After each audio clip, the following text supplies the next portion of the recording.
OK, bon après-midi. C'est vraiment merveilleux d'être ici, de pouvoir être capable de partager la parole.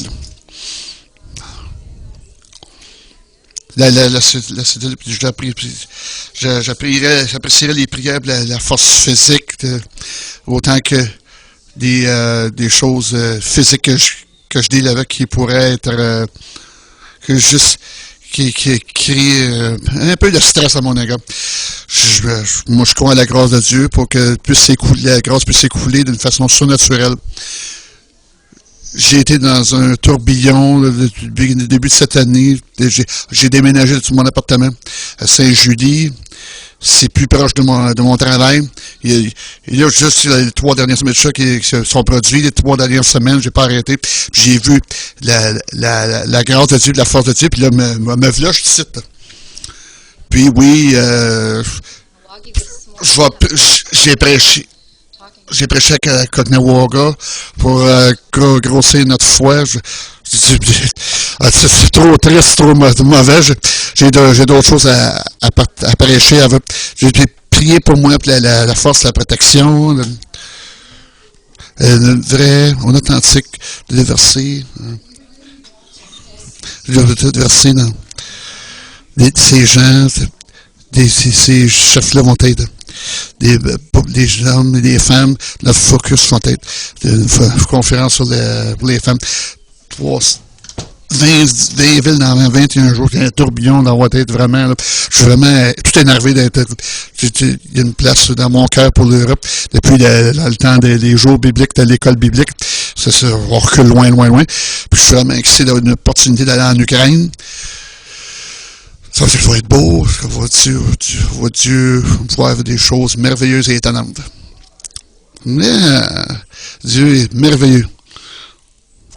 Donc, Dieu, on fait juste, on soumet nos cœurs devant toi, puis on demande que ta parole puisse devenir vivante dans nos cœurs, que ça mènera à d'amener à développer, devenir plus mature en toi, que toi aussi, comme pourrait te bâtir, construire, renforcer en toi, qu'on ne se satisfait pas de juste des petites affaires, mais qu'on a une fin pour grandir, de changer, transformer de gloire en gloire, qu'on puisse être fait à ton image dans le nom de Jésus, qu'on lance, que ton Saint-Esprit, que tu nous donnes les oreilles pour entendre, puis un cœur qui est consentant, dans le nom de Jésus, amen. Je souhaitais que ma voix tienne. Je me suis levé de bonheur. La peur. J'ai vu la face de Sarah. Juste le mot, ça crée une réponse émotionnelle dans nous autres, n'est-ce pas? La peur. C'est pas un feeling extraordinaire. Ça veut juste produire tout ce tourbillon dans nous autres, là. C'est une émotion stressante qui amenait dans le danger, la peur du mal, l'anxiété, qui est un peu des appréhensions, de terreur. Vous sentez-vous ça présentement? Je suis tellement content d'être ici. La peur est un voleur. La peur est un voleur. Ça nous lie. Ça nous dérobe de nos médicaments. La peur est un intrus. Plutôt que tu combattes la peur, qu'on s'en prend, on s'éprend, puis on adopte la peur. Comment? Il fait, la peur, rentre moins vite, joins-la moins vite, ça presse. Ça va être une bonne journée aujourd'hui. Je vous le dis d'avance. Oui, c'est comme résultat, toute la perspective est toute tordue. Là. Ça change toute la perspective. Là. La peur, c'est un ennemi. Pour être combattu, être vaincu. Qu'est-ce que Christ a déjà accompli pour nous? Ça, c'est une bonne nouvelle pour nous. C'est fini. C'est accompli. C'est il a vaincu, triomphé, puis quand on est en Christ, nous autres aussi, on peut triompher. on a gagné la victoire. On n'a pas besoin de se mettre, s'adapter, se prendre la peur dans nos vies. J'espère être plus convaincu vers la fin du message. En tout cas, je le souhaite. T'sais, on a un choix. On a un choix. Quand on vit une vie pognée par la peur, vie, j'ai fait la foi, mon désir ce matin, c'est de nous déplacer de la peur vers la foi. On veut se déplacer de la peur vers la foi. Amen. Dans 2 Kings, dans 2 Rois, il dit, il y a un événement assez intéressant qui illustre un homme de peur et un homme de foi. 2 Rois 6, 8 et 16. Vous avez votre Bible? Votre gâté pourri. Hein?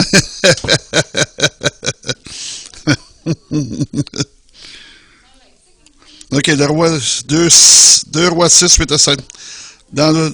C'est souligné, fatigué, let's go. Là. Le roi de Syrie était en guerre avec Israël, et dans un conseil qu'il tient avec ses serviteurs, il dit, mon camp sera dans un tel lieu, mais l'homme de Dieu fit dire au roi d'Israël, garde-toi de passer dans ce lieu, car les Syriens, ils descendent. Et le roi envoya des gens pour s'y tenir en observation vers le lieu qu'il lui avait mentionné s'y aller l'homme de Dieu. Ça arrivera non pas une fois, ni 2 fois. Le roi de Syrie en eut le cœur agité. Il appela ses serviteurs et leur dit, ne voulez pas me déclarer lequel de nous est pour le roi d'Israël. L'un de ses serviteurs répondit, personne au mon roi. Mais Élisée, le prophète, qui est en Israël, rapporte au roi les paroles que tu prononces dans ta chambre à coucher. Et le roi dit, allez, voyez où il est, et je le ferai prendre. On va lui dire, voici, il est adolescent. Il y envoya des chevaux, des chars, et une forte troupe qui arrivèrent de nuit et qui enveloppèrent la ville. Le serviteur de l'homme de Dieu se leva de bon matin et sortit. Et voici une troupe entourait la ville avec des chevaux et des chars. Et le serviteur de l'homme dit à Dieu, ah, mon Seigneur, comment ferons-nous? Il répondit, ne crains point, car ceux qui sont avec nous sont en plus grand nombre que ceux qui sont avec eux.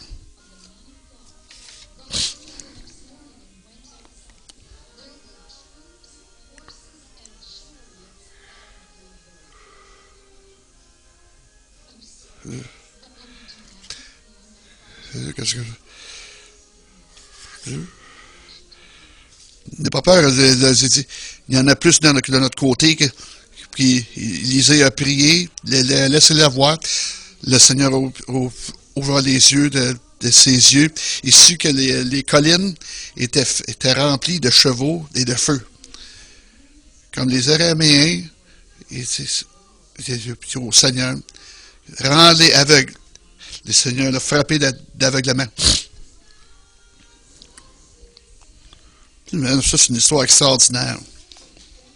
C'est une histoire qui démontre la directive, la souveraineté de Dieu.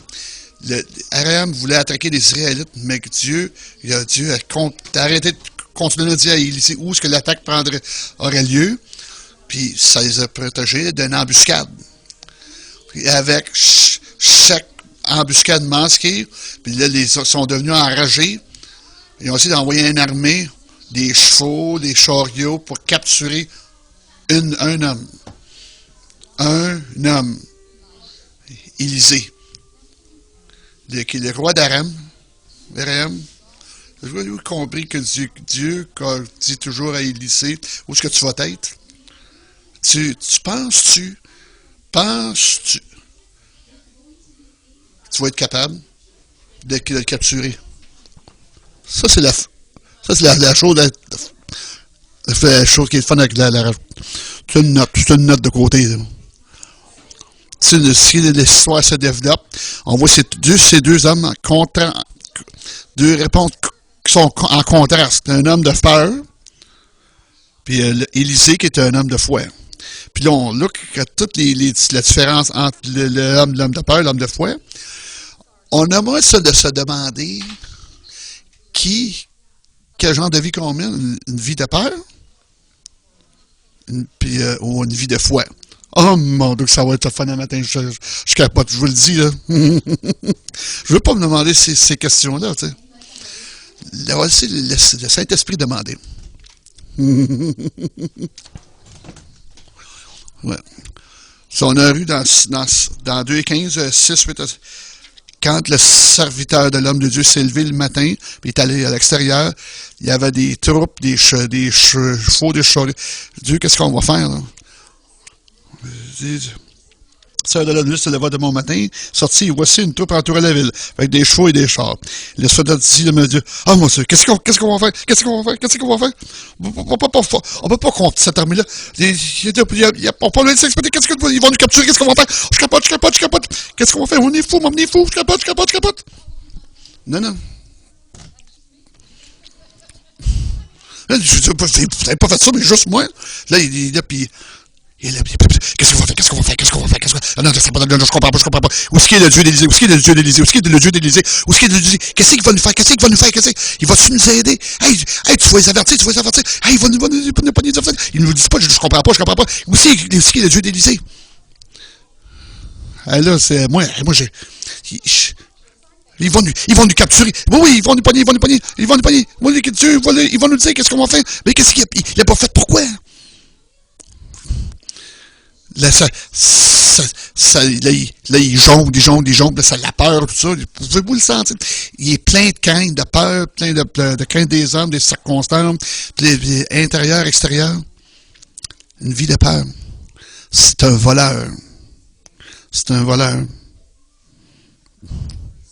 Proverbe 29. La crainte tend un piège. C'est épuisant. La crainte des hommes tend un piège. Il va nous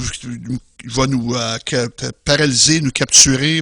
Ça va nous tendre un piège, ça va nous paralyser. Ça va bloquer notre foi. De penser de tourner une spirale dans les ténèbres. On s'imagine le pire scénario là, dans nos têtes. Là. Allô?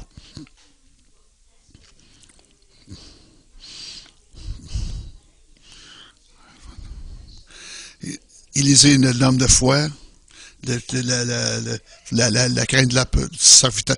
T'as pas à avoir peur. Il répondit, ne crains point, car ceux qui sont avec nous sont en plus grand nombre que ceux qui sont avec eux.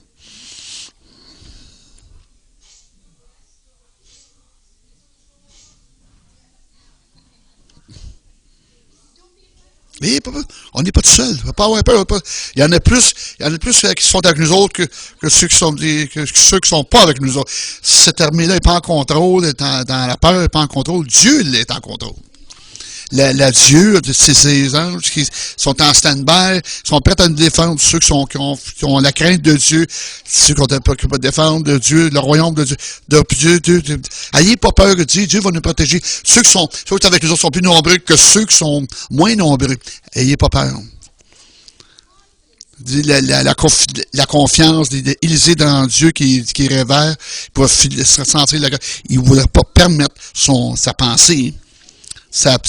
Son cœur rempli de foi ne permettra pas à sa pensée que ça cesse, que sa pensée soit paralysée par la peur. Dieu, Psaume 27, 1, 3 de David. L'Éternel est ma lumière et mon salut. De qui aurais-je crainte? L'Éternel est le soutien de ma vie. De qui aurais-je peur? Pourquoi j'aurais peur? Si une armée se comprend pas contre moi, mon cœur n'aura aucune crainte. Si une guerre s'élève contre moi, je serai malgré. Pourquoi j'aurais peur? Pourquoi je tremblerais? C'est une puissante armée, soit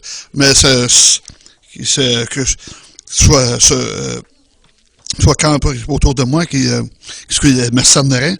Pourquoi j'aurais peur? Ben, ça me...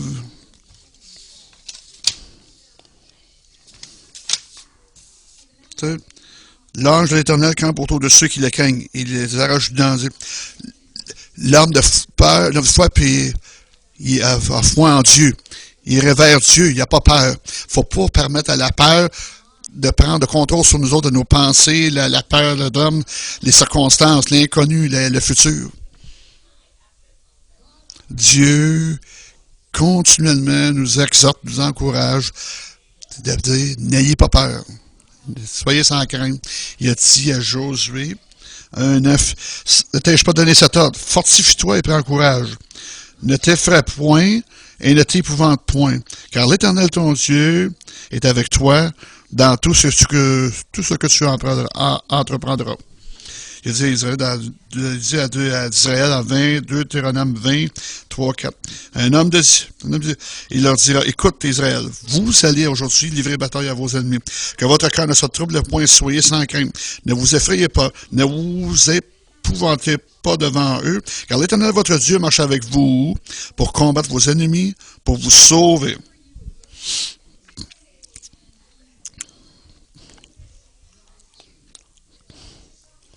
Va donner la victoire. Un homme que sa fille est juste décédée, Marc 5:36, il a dit, mais Jésus, sans tenir compte de ses paroles, dit au chef de la synagogue, ne crains pas, crois seulement. Faut passer faut aller au-delà de la peur, vers la foi. Au-delà de la peur, dans la foi. Pour ses disciples, dans Jean 14:27, il dit à ses disciples, je vous laisse la paix.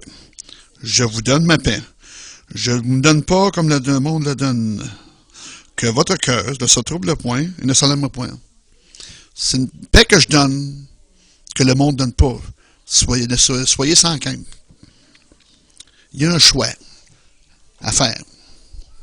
Oui, c'est un choix. Va être mené par la peur, mené par la peur, va être conduit par la foi. Ah, il y a une grosse différence là, hein, n'est-ce pas? Mené par la peur.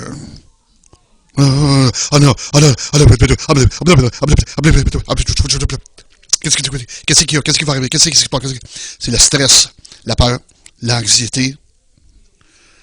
Vous tournez en rond, tournez en rond, tournez en rond, tournez en rond. Puis vous n'avancez pas, vous tournez en rond. Vous êtes trop pogné dans un cercle. Vous êtes tellement pogné. Ça vous amène, ça vous mène. Mais la foi nous conduit. La foi nous conduit. Avec la foi, quand la foi nous conduit, c'est pas dans un mode de panique. Quand la foi nous mène, c'est pas stressé au bout, là. Quand la foi nous conduit, ça nous rend la bonne mesure, le bon temps, la bonne place, le bon endroit. Donc, si on a un choix, on va être mené par la peur, on va être conduit par la foi. On va être amené par l'exception. La foi en qui? C'est la foi en la foi? C'est la foi dans une méthode? La foi dans un message? La foi dans Jésus-Christ. C'est tout le temps à propos de Jésus. Tout le temps. C'est l'auteur, le finisseur de la foi. Il va devant nous, puis il va en arrière de nous.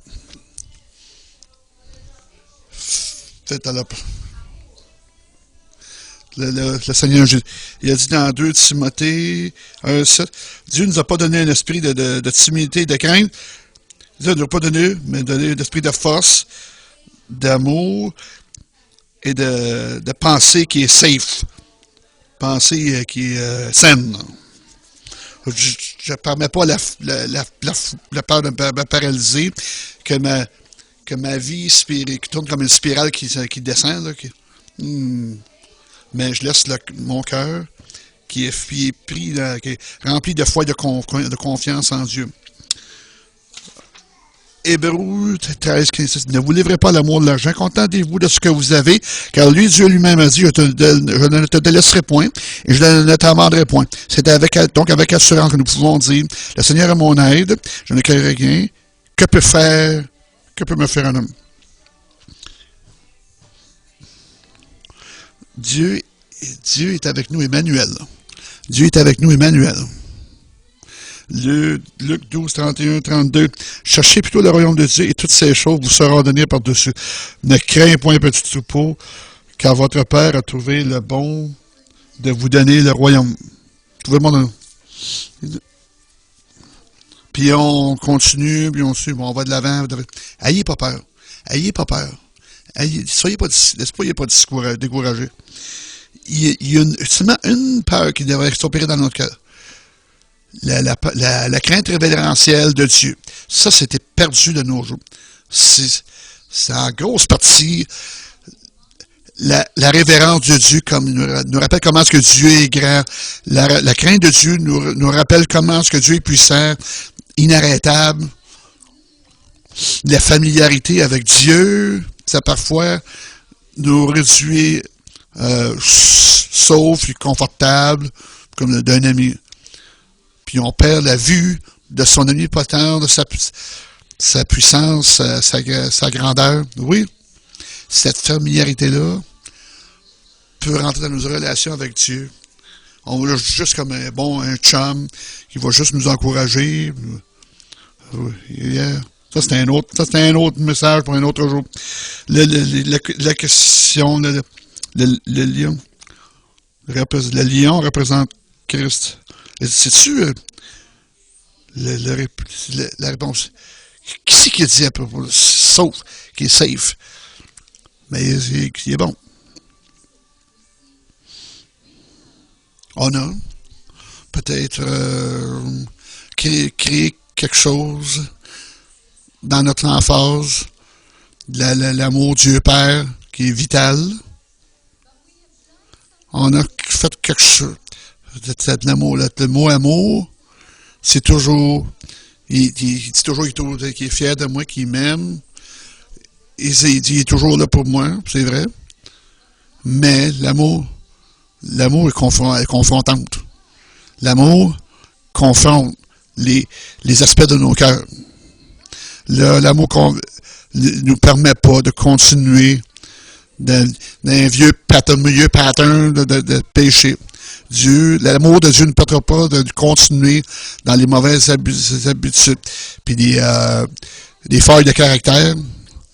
L'amour de Dieu veut qu'on soit transformé de gloire en gloire, de gloire en gloire en gloire, en l'image de Jésus-Christ. Quand on regarde Jésus et ses disciples, oh boy, comment de fois qu'il dit, vous ne savez pas de quel esprit que vous êtes, éloigne-toi de moi. Mais tu m'aimes pas, me semble. Non. Pas en ce moment. Parce que là, je veux que je sois de mon esprit. On a besoin d'être prudent. C'est quoi où est-ce qu'on met l'emphase? Où est-ce qu'on met l'emphase? On se balance d'un extrême à l'autre, là. On a besoin de comprendre que l'amour de Dieu va confronter. Puis l'intimité avec Christ.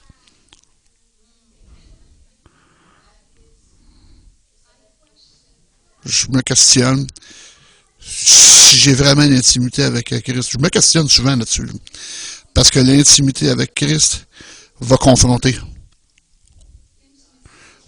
L'intimité va confronter, va discipliner, va chasser, va m'emmener à face sur le tapis. Ça, faut que ça soit adressé. Il faut que ça se fasse en aile. Ça tue, là.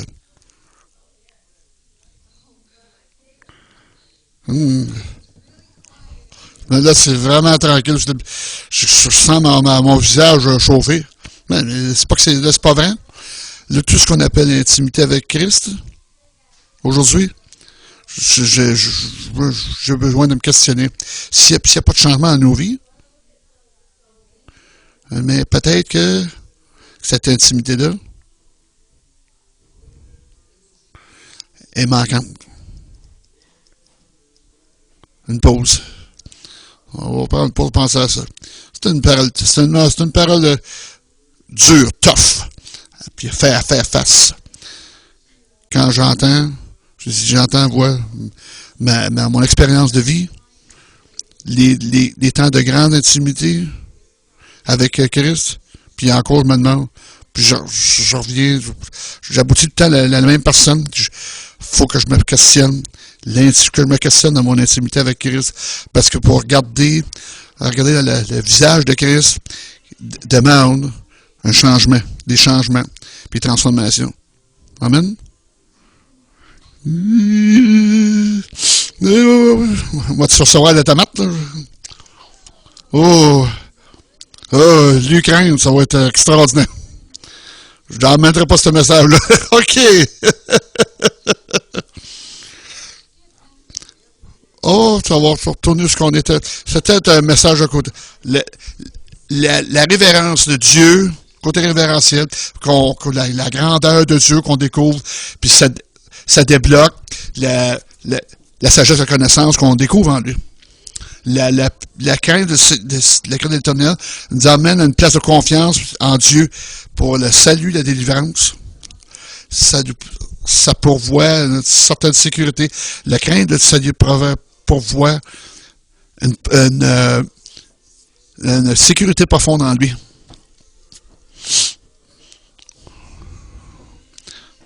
Psaume 33, 18. Voici l'œil de l'Éternel est sur ceux qui le craignent, sur ceux qui espèrent en sa bonté, afin d'arracher leur âme à la mort et de le faire vivre au milieu de la famine. Notre âme espère en l'Éternel. Il est notre secours et notre bouclier, car notre cœur met en lui sa joie.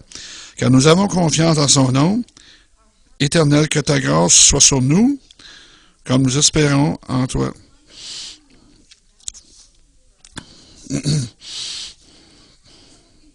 Quand on marche dans la crainte, la révérence de Dieu, la foi va s'éveiller en nous.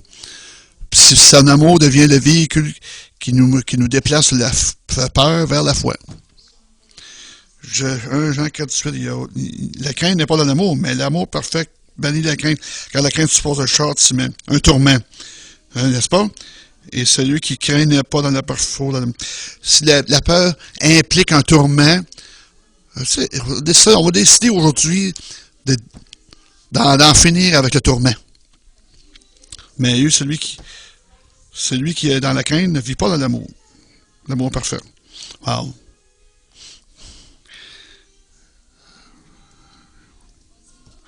C'est ce qu'on a.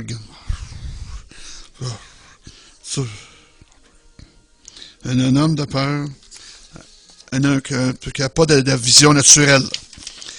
Il était pas lié dans la peur des hommes. Il y a un homme qui est aveuglé par cette peur-là. Sa vision est partie, là. Il a vu deux hommes face à une vaste armée. Il n'y avait pas de place à se cacher, de place à courir, à se cacher. Il y avait c'était le désespoir, sans sortie de secours. Comment est-ce qu'il y en a qui vivent dans cet état-là, d'esprit-là, quand la peur remplit la pensée d'une personne, les problèmes, les difficultés sont amplifiés jusqu'à ce que ça bloque la foi. Puis ça raccourcit la vision de Dieu. Une fois, Jésus a rencontré des hommes. C'est terrifié que vous voyez des hommes marcher sur... Quand ils l'ont vu, ils marchaient sur l'eau. N'ayez pas peur. 14. Pierre lui répondit, Seigneur, si c'est toi, ordonne que j'aille vers toi sur les eaux. Et il dit, on va checker ça. C'est-tu vraiment Jésus? OK. Il dit, Pierre, sors de la barque. Vas-y, ouais, t'es capable. Qu'est-ce qu'il a fait? Il a sorti de la barque, il marchait sur les eaux pour aller vers Jésus. Ah, let's go, tu l'as l'affaire, t'es capable. Puis il est sorti. Il a eu la foi. Il est sorti. Ses yeux étaient fixés sur Jésus. Qu'est-ce que vous pensez qui est arrivé? Ah, la tempête, les vents, tout était bruyant, puis c'était noir, toutes les choses s'en venaient. Qu'est-ce qui se passe? Il a commencé à regarder ailleurs que Jésus. Il a enlevé ses yeux de Jésus. Puis les tempêtes de la vie, il a commencé à dévorer sa foi. Qu'est-ce qui s'est passé? Il a calé.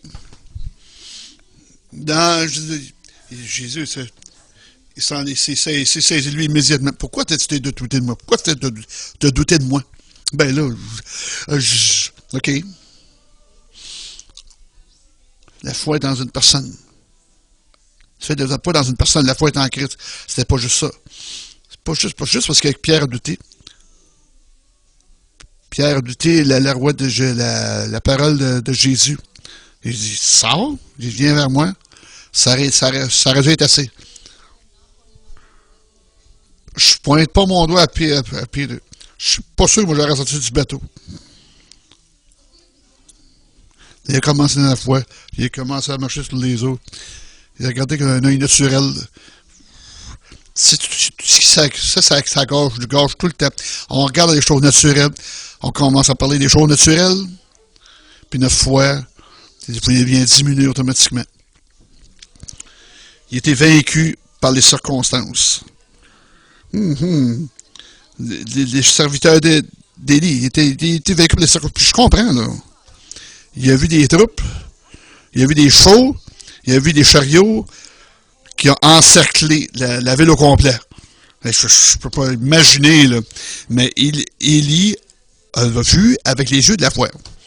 Puis il a vu les chevaux, les chariots de Dieu. Ah ouais, yeah! Hein? Il a prié que Dieu ouvrirait les yeux spirituels des gens. Dans Dieu 15, 2 Rois 6, 17, il les a priés. Il dit, l'Éternel, ouvre ses yeux pour qu'il voie. Ouvre ses yeux pour qu'il voie. Et l'Éternel ouvrit les yeux du serviteur qui vit la montagne pleine de chevaux et de chars de feu autour d'Élysée. Et chariots de feu. Oh! Dieu est étonnant. Ça, c'est une bonne place pour s'écrier, là.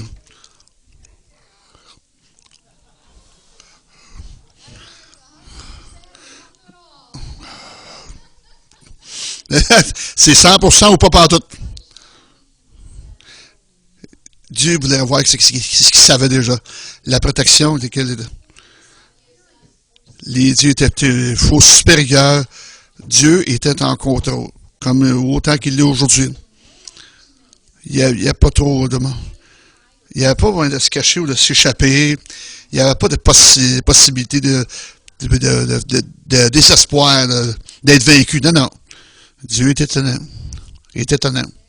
Au Dieu, avec l'ouverture de ses yeux, il y a eu une compréhension où est-ce que les choses se tenaient vraiment. Dans l'Église aujourd'hui, on aura besoin d'être au Dieu spirituel, d'être ouvert, pour qu'on puisse comprendre où est-ce qu'ils sont vraiment, où est-ce que les choses se tiennent vraiment. Moi, je suis vraiment tanné d'entendre l'ennemi. Je suis tanné d'entendre tout le temps les démons. Je suis tanné d'entendre toutes les affaires que l'ennemi est en train de faire. Je veux voir qu'est-ce que Dieu veut faire. Je peux vous dire, ou peu importe ce que Dieu fait, c'est plus gros, plus grand que n'importe quoi que l'ennemi a planifié. Dieu va tendre un arbre jusqu'à l'ennemi. On a besoin de notre vision ailleurs, au-dessus. Si l'ennemi est en bas, nous autres, on regarde plus haut, là.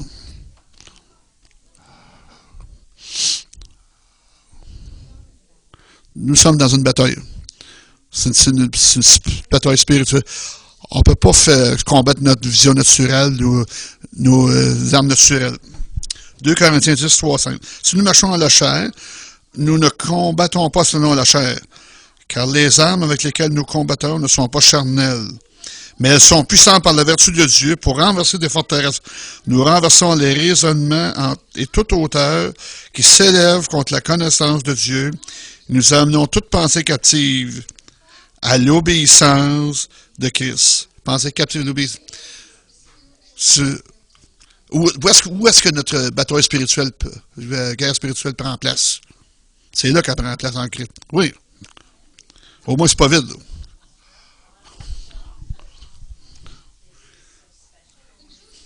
là. La vérité est toute que notre guerre arrive dans notre pensée. Si on n'a pas compris ça, on est des poids faciles. Puis la vérité est que la plupart d'entre nous autres, le mieux d'y aller avec des démons que de se discipliner, puis rendre nos pensées captives à Christ. Oh, c'est-tu une belle journée? On arrête On aura le droit de créer l'atmosphère, puis les démons, les principautés, commencer à prendre l'autorité de passer dans nos pensées. Là, on peut avoir l'autorité au-delà de toutes les circonstances. Ça fait que on a besoin de prendre nos pensées captives, aussi, au lieu de laisser nos pensées nous rendre captives.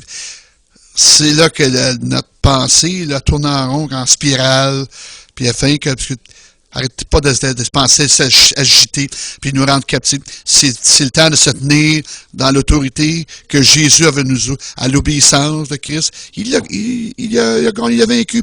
On prend nos pensées, rendre nos pensées captives. Non, c'est fini, là. C'est un nouveau jour. C'est un nouveau jour. Puis prendre la parole de vérité dans nos pensées, notre esprit, notre cœur, notre bouche. Puis on rend nos paroles captives. Toutes nos pensées, c'est des menteries. Des forteresses, c'est des menteries. Puis ils se soulèvent contre la connaissance de Christ. Ils se soulèvent contre la... Non. Là, on les écrase, on pile dessus. Éphésiens 1,18, que les yeux de notre compréhension soient éclairés. Que vous puissiez savoir c'est quoi l'espoir qui nous appelle. Les richesses de la gloire de Dieu. Bien, et qu'il illumine les yeux de votre cœur pour que vous sachiez quelle est l'espérance qui s'attache à son appel, quelle est la richesse de la gloire de son héritage qu'il réserve aux saints, et quelle est envers nous qui croyons l'infinie grandeur de sa puissance, se manifestant avec efficacité par la vertu de sa force. Il l'a déployé en Christ, en le ressuscitant des morts et en le faisant s'asseoir à sa droite dans les lieux célestes. Les yeux spirituels, qu'on puisse avoir l'espoir de notre appel, les richesses de la gloire de Dieu, la grandeur de sa puissance. Quand on remplit nos visions, on comprend plus qu'on est plus que conquérant, que nos vies sont entre ses mains, qu'on a besoin d'avoir peur, parce qu'il est avec nous. Il faut qu'on move de cette vision naturelle-là dans la vision spirituelle. C'est un cheminement avec le Saint-Esprit. C'est une œuvre du Saint-Esprit.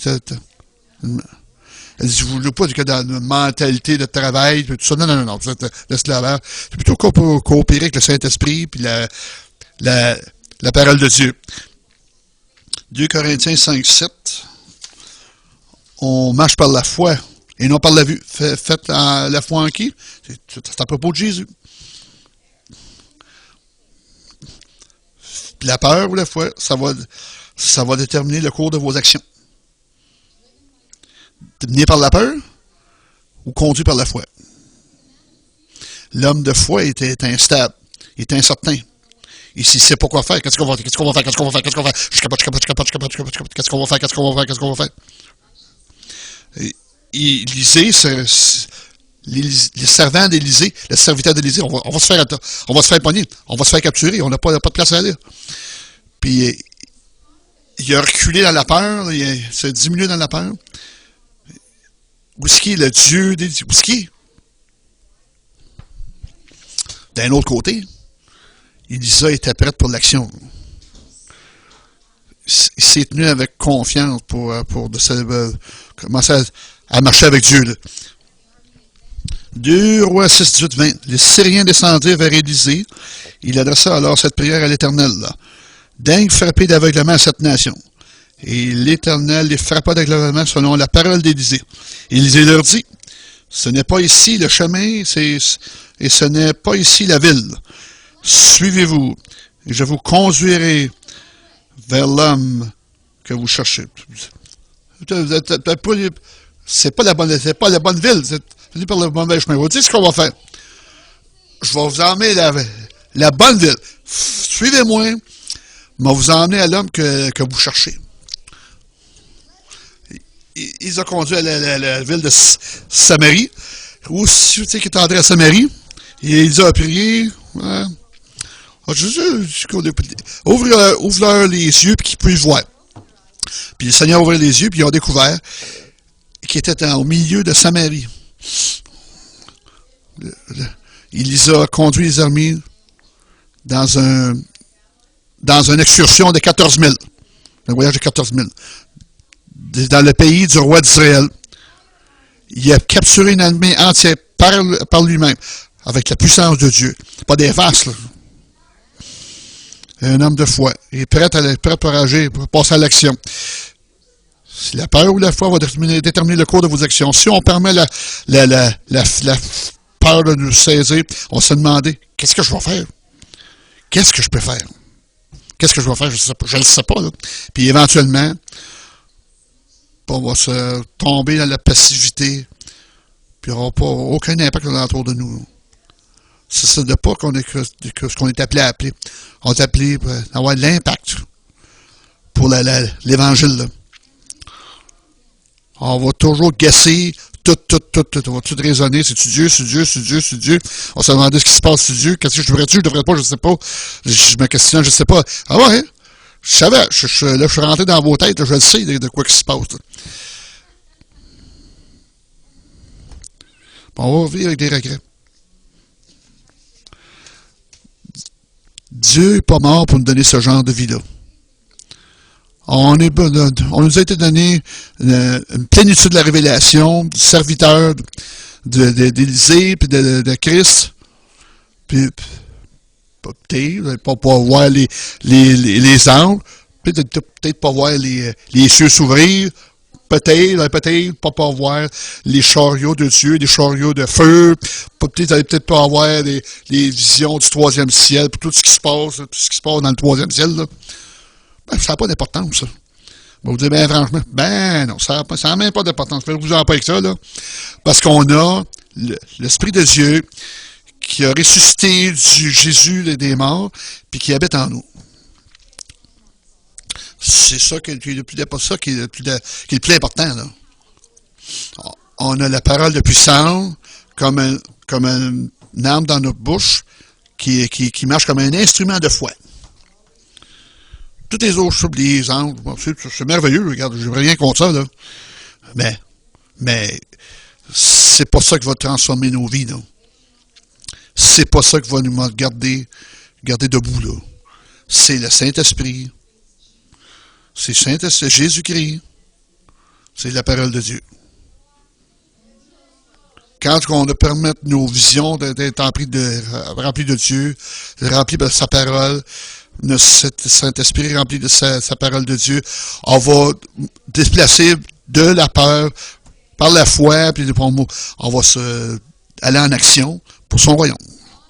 Dieu ne nous a pas donné un esprit de crainte, mais de puissance, il nous a donné un esprit de force, d'amour, de sagesse, mais une pensée saine. Ça, vous avez besoin, si vous avez besoin d'en parler, de le dire dans vos vies, là, allez-y. C'est pas un esprit de crainte, mais de puissance, d'amour, et une pensée saine. Pensée saine. Est-ce que vous m'entendez? La pensée saine, vous êtes saint d'esprit, là. Saint d'esprit.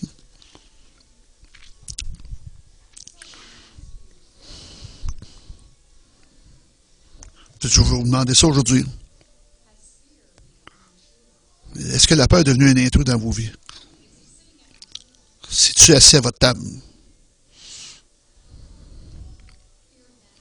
la peur de la crainte des hommes, la peur de l'opinion des autres, la peur de l'ennemi, la peur de manquer,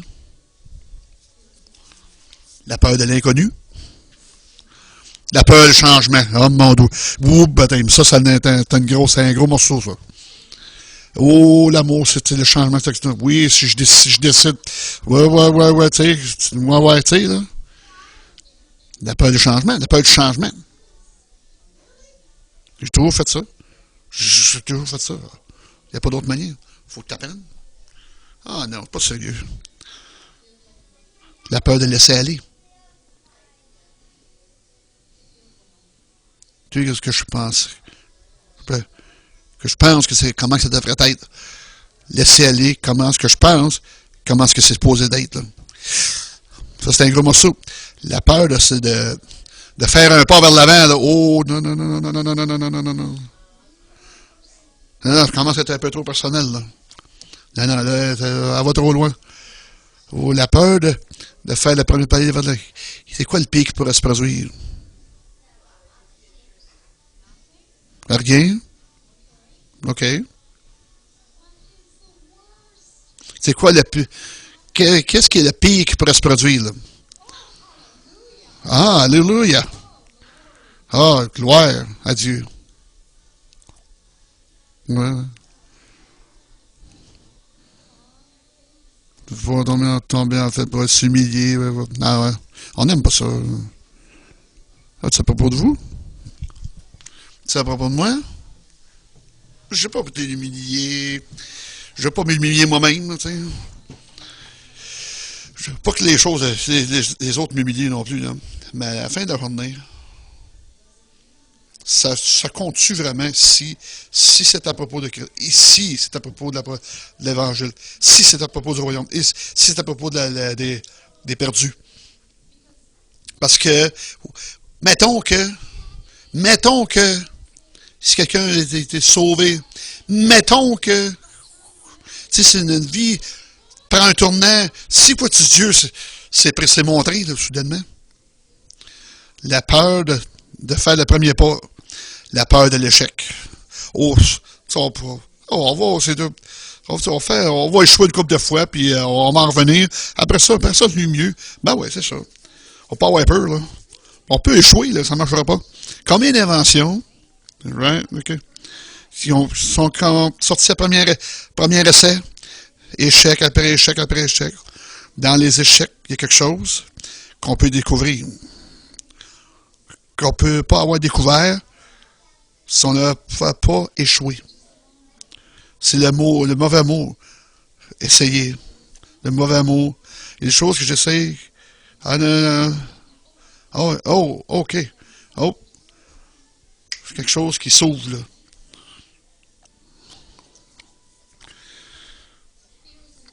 La peur est un intrus, un voleur.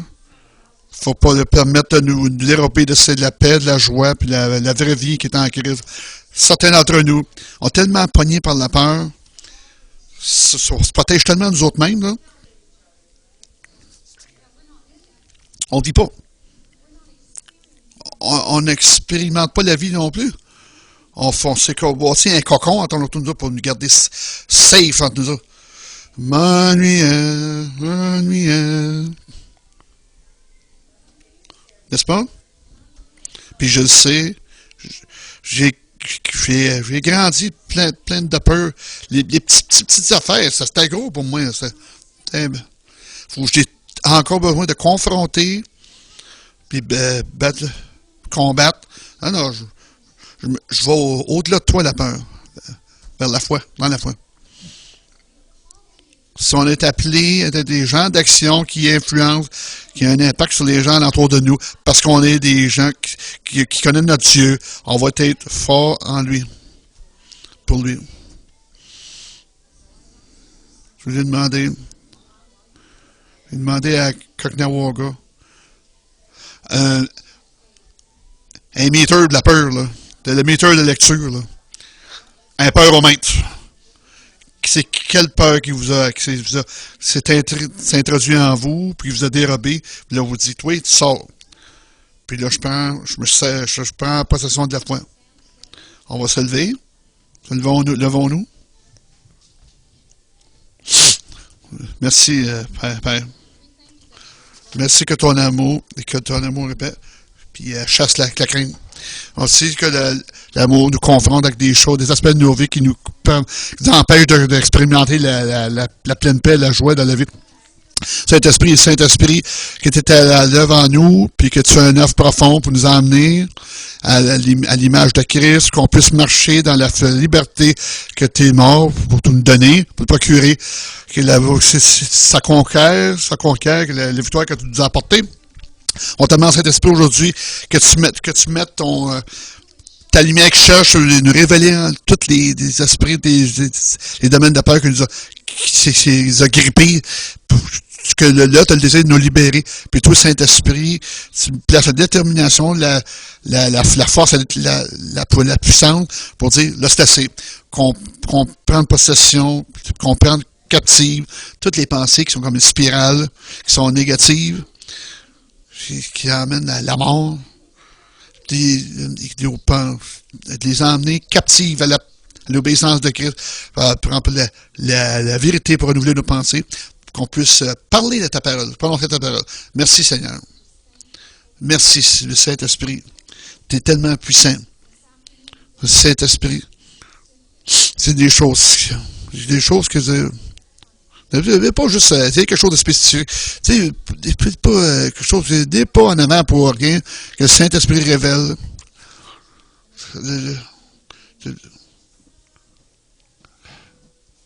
De lui donner en accord. C'est OK, c'est fini. Faut déplacer de la peur vers la foi. Venez en avant, puis on va prier pour vous. C'est la peur. On se tient devant toi. On fixe nos yeux sur toi. Puis la bonté que tu as, de qui tu es. Puis on déclare la puissance révérencieuse que tu as en nous. Que tu soulèves au des principalités, les ténèbres, les dominations, toutes les gens que tu es plus grand, plus haut et plus élevé. Toutes les choses s'agenouillent devant toi. Tu vois, tu as vaincu. Tu as vu la grande bataille de tous les temps. Pour te remercier pour ça, Seigneur. Loué sois-tu, Seigneur Jésus. Alléluia.